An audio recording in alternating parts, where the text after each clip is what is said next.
పాఠం పాఠ్యాంశాన్ని మనకు సుద్దాల హనుమంతు గారు రాశారు. అంటే ఇక్కడ చూడండి, బొమ్మను చూడండి, ఆలోచించి మాట్లాడండి. దాంట్లో ఇక్కడ ఒక చిన్న అంటే బాలుడు ఒక సైకిల్ని మనకు అంటే రిపేర్ చేసినట్టు మనం చూస్తూ ఉన్నాము.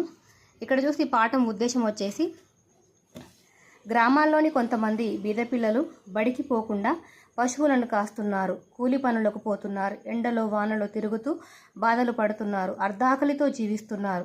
వారు పడే కష్టాలను కన్నీళ్లను మనకు చేస్తూ అటువంటి బాలకార్మిక వ్యవస్థను నిర్మూలించాలనే ఆలోచనని రేకెత్తింపచేయడమే ఈ పాఠం ఉద్దేశము. అంటే ఇక్కడ ఆనాటి కాలంలో బాలబాలికలు స్కూల్కు పోకుండా, పాఠశాలకు పోకుండా ఇక్కడ చేన్లల్లో లేకపోతే ఫ్యాక్టరీలలో పనిచేస్తూ ఉండేటోళ్ళు. సో చదువుకు దూరంగా ఉండేటోళ్ళు అన్నమాట. అట్లాంటి బాధ మనకి ఇక్కడ అట్లాంటి వ్యవస్థను మనం నిర్మూలించాలనేటువంటి ఉద్దేశంతో ఈ పాఠం మనకి ఎవరు రాశారంటే సుద్దాల హనుమంతు గారు రాశారు. ఇక్కడ చూడండి, ఈయన వచ్చేసి కవి పరిచయం మనం ఇక్కడ చూస్తూ ఉన్నాము. అయితే నేను పాట పాడాలనుకున్నాను. పాట పాడతాను చూడండి. పల్లెటూరి పిల్లగాడ పసలగా చేమొనగాడ పాలు మరచి ఎన్నాళ్ళయిందో, ఓ పాల బుగ్గల జీతగాడ నీకు కొలువు కుదిరి ఎన్నాళ్ళయిందో.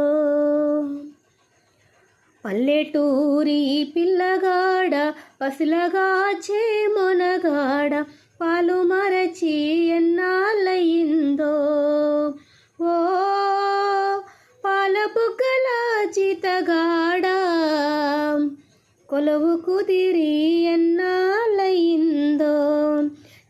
చాలని చింపులంగి సగము కాలి చల్లగాలి గోనె చింపు కొప్పెర పెట్టావా, ఓ పాలబుగ్గల జీతగాడ దానికి చిల్లులెన్నో లెక్క పెట్టావా. తాటి జగ్గల కాలి జోడు తప్పటడుగుల నడక తీరు పాటతో పని లేకుంటయిందా, ఓ పాలబుగ్గల జీతగాడ చేతి కర్రే తోడైపోయిందా, చేతి కర్రే తోడైపోయిందా. గుంపు తరలే వంపులో